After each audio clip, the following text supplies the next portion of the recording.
ต่อจากอีพีที่แล้วครับหลังจากที่เฮาไปเที่ยววัดจุฬาภรณ์มาแล้วเฮาก็เดินทางกันต่อครับตอนนี้ผมกำลังเดินทางไปวัดแห่งหนึ่งครับเป็นคนรีวิวหลายครับใน TikTok เป็นวัดที่สายมู่นี่พลาดบ่ได้เลยครับตอนนี้เฮาก็เดินทางมาถึงแล้วครับผมคิดว่าหลายคนน่าจะเดาออกว่าวัดหยังแม่นแล้วครับนี่คือวัดมณีวงศ์ครับมื้อที่ผมมาคนหล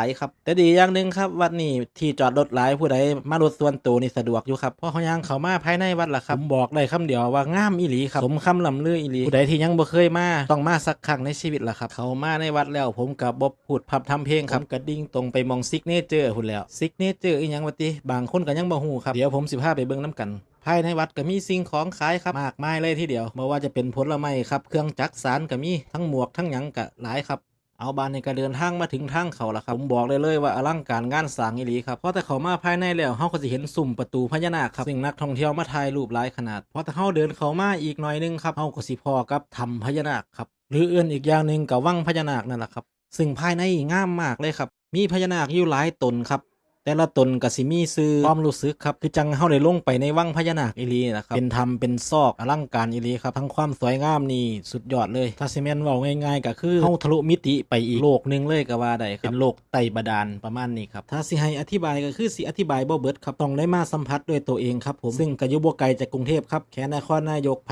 สิมาไปเช้าเย็นกลับยังได้เลยครับแนะนำเลยครับสถานที่นี้บ่ผิดหวังครับ